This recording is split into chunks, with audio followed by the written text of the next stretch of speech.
दोस्तों, हमारे सनातन धर्म ग्रंथों में इस बात का साफ उल्लेख है कि बुरे कर्मों का फल हमेशा बुरा ही मिलता है, फिर चाहे वो इंसान हो या फिर भगवान। और ये तो आप सभी जानते ही हैं कि मर्यादा पुरुषोत्तम श्री राम ने अपनी पत्नी सीता को एक धोबी की बातों में आकर अयोध्या छोड़कर जाने को कह दिया था। लेकिन क्या आपको पता है कि एक समय माता सीता ने बहुत बड़ा पाप किया था, जिसकी सजा के रूप में उन्हें गर्भवती हालत में अपने पति से दूर रहना पड़ा था। माता सीता ने कौन सा पाप किया था और कौन था वह धोबी जिसकी वजह से माता सीता को वन में भटकना पड़ा था? इससे जुड़ी कथा आपको हमारी आज के इस वीडियो में जानने को मिलेगी।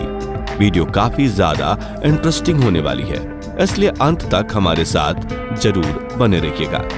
दोस्तों, जिस कथा के बारे में मैं आपको बताने जा रहा हूँ उसका उल्लेख आपको रामायण में मिल जाएगा। दरअसल रामायण कई भाषाओं में लिखी गई है। ऐसे में अलग अलग रामायण में कई तरह की दंत कथाएं मिलती हैं और ऐसी ही एक दंत कथा माता सीता से जुड़ी हुई है, जिसके मुताबिक त्रेता युग में मिथिला नगरी में जनक नाम के राजवंश का राज हुआ करता था। जनक राजवंश के एक ही राजा थे, राजा शीरध्वज, जो एक बार यज्ञ के लिए जमीन जोत रहे थे। उसी समय जमीन से उन्हें एक छोटी सी कन्या मिली। कन्या के सुंदर नयन नक्श को देखकर राजा बहुत खुश हुए, इसलिए उन्होंने उस कन्या को अपनी पुत्री के रूप में गोद ले लिया और यही कन्या सीता के नाम से जानी गई।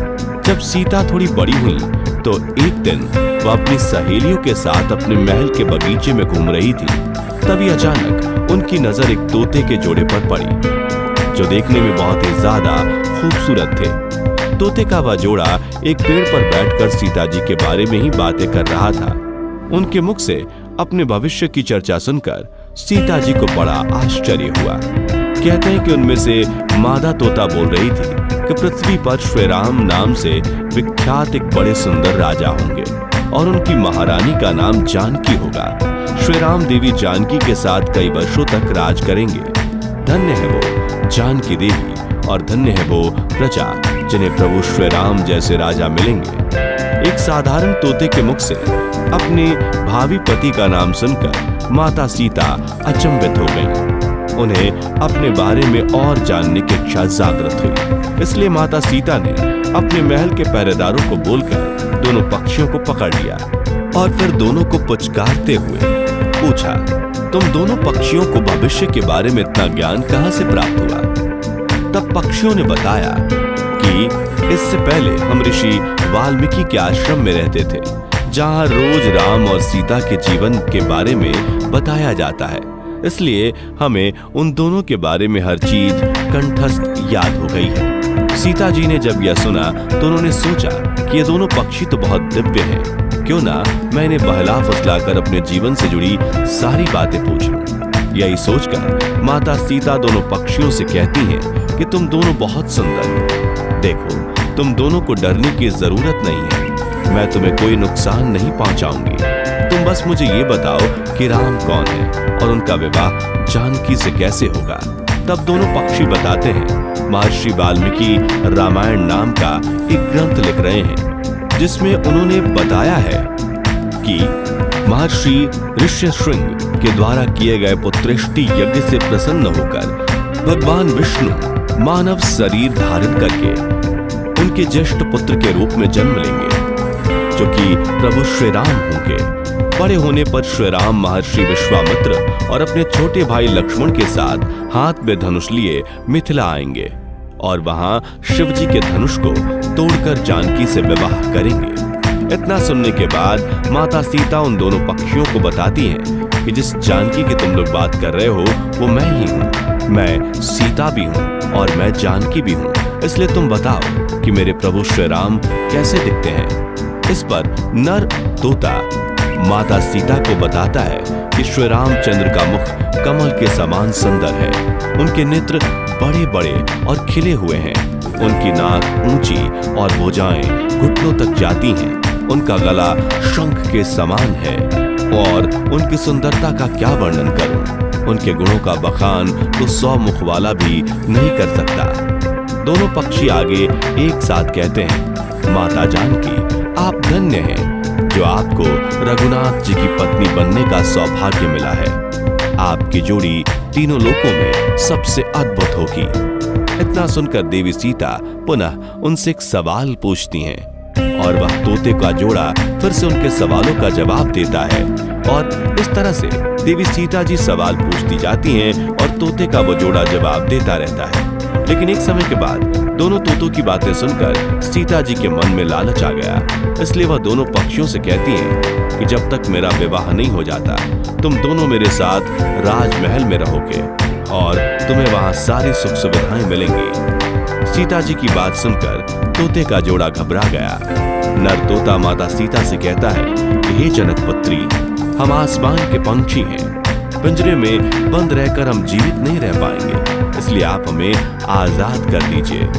नर तोते के बहुत ज्यादा विनती करने पर माता सीता ने नर तोते को छोड़ दिया, लेकिन उन्होंने मादा तोते को नहीं छोड़ा और कहा कि अब यह मेरे साथ रहेगी। इस पर नर तोता माता सीता से कहता है, मेरी पत्नी गर्भवती है, इसलिए ऐसे समय में उसको जाने दें। हम दोनों एक दूसरे का वियोग सहन नहीं कर सकते, इसलिए आप मेरी पत्नी को जाने दीजिए। लेकिन माता सीता ने नर तोते की एक भी ना सुनी।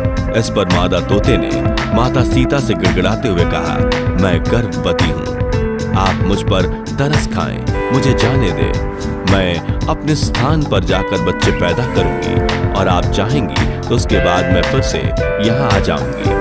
लेकिन देवी सीता अभी भी मादा तोते को छोड़ने को तैयार न थी। इस पर मादा तोता को गुस्सा आ जाता है और वह माता सीता को श्राप देते हुए कहती है कि जिस तरह तुमने गर्भावस्था में मेरे पति से मुझको अलग कर दिया है, वैसे ही गर्भावस्था के दौरान तुमको भी पति वियोग सहना पड़ेगा। इतना कहकर मादा तोता वहीं अपने प्राण त्याग देती है। मादा तोता के प्राण त्यागने के कुछ समय बाद नर तोता भी अपनी पत्नी के वियोग में प्राण त्याग देता है। लेकिन प्राण त्यागने से पहले वह माता सीता से कहता है कि तुमने जो कर्म किया है तुम्हें उसकी सजा मिलकर रहेगी और तुम्हें सजा दिलाने के लिए मैं मनुष्यों से भरी श्री राम की नगरी अयोध्या में इंसान रूप में जन्म लूंगा और मेरे ही कारण तुम्हें पति के वियोग का दुख उठाना पड़ेगा। कहा जाता है कि तोते की बात सुनकर माता सीता को बहुत दुख हुआ, लेकिन तब तक बहुत देर हो चुकी थी और माता सीता चाहकर भी कुछ नहीं कर सकती थी। बताया जाता है कि अगले जन्म में ये तोता वही धोबी था जिसने माता सीता के चरित्र पर उंगली उठाई थी। इसके बाद प्रभु श्री राम ने देवी सीता को गर्भावस्था के दौरान त्याग दिया था।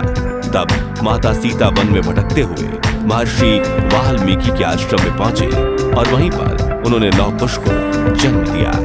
दोस्तों, देवी सीता के वियोग की एक अन्य कथा पुराणों में भी मिलती है, जिसके मुताबिक एक बार नारद जी को अभिमान हो गया कि कामदेव भी उनकी तपस्या और ब्रह्मचर्य को भंग नहीं कर सकते।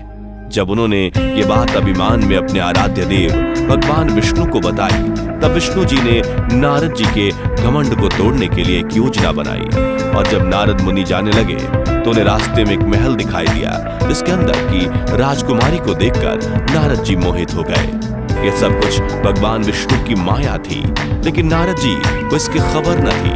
राजकुमारी के सौंदर्य से नारद जी का तप भंग हो गया, इसलिए नारद जी अब राजकुमारी को पाने के लिए भगवान विष्णु के शरण में पहुंच गए और उनसे कहा कि हे प्रभु, आप मुझे अपना श्री हरि का रूप दे दीजिए ताकि मेरा विवाह राजकुमारी से संपन्न हो सके। तब भगवान विष्णु ने कहा, हे नारद जी, कहीं ऐसा ना हो कि आप इस रूप को लेकर बाद में पछताने लगे। दरअसल नारद जी राजकुमारी का रूप देखकर भूल गए थे कि भगवान विष्णु का रूप एक वानर का भी है और नारद जी के घमंड को तोड़ने के लिए भगवान विष्णु ने अपना वानर रूप ही नारद जी को दे दिया। जब नारद जी राजकुमारी के स्वयंवर में पहुंचे, तब पूरी सभा नारद जी के बंदर वाले मुख को देखकर हंसने लगी और राजकुमारी ने भी इनके मुख को देखकर उन्हें वरमाला नहीं पहनाई। कहा जाता है कि उसी समय भगवान विष्णु उस सभा में पधारे, जिन्हें देखकर राजकुमारी ने उनको माला पहना दी। नारद जी यह सब कुछ देखकर अचंभित थे। उन्हें समझ नहीं आ रहा था कि क्यों सब लोग उन्हें देखकर हंस रहे हैं। तभी नारद जी को महल के एक पात्र में पानी दिखाई दिया, जिसमें उन्होंने अपना मुख देखा पानी में अपना वानर वाला मुख देखकर नारद जी क्रोधित हो गए और क्रोध में उन्होंने भगवान विष्णु को श्राप दे दिया कि जिस तरह आज मैं स्त्री के लिए तड़पा हूँ, आप भी पृथ्वी पर जन्म लेकर स्त्री वियोग का सामना करेंगे। नारद जी के मुख से ऐसे कठोर शब्दों को सुनकर भगवान विष्णु ने अपनी माया का प्रभाव समाप्त कर दिया। इसके बाद नारद जी को अपनी गलती का एहसास हुआ और उन्होंने क्षमा मांगी। कहा जाता है कि नारद जी के श्राप की वजह से ही भगवान विष्णु को अपने राम अवतार में माता सीता के वियोग का सामना करना पड़ा। तो दोस्तों, अब आप हमें बताइए कि आपको क्या लगता है, किसके श्राप की वजह से माता सीता को प्रभु श्री राम से दूर रहना पड़ा था? अपना जवाब हमें कमेंट में जरूर बताइएगा। इस वीडियो में फिलहाल इतना ही। वीडियो अच्छी लगी हो तो कमेंट में जय श्री राम लिखकर हमारी वीडियो को लाइक और चैनल को सब्सक्राइब कर दें। धन्यवाद।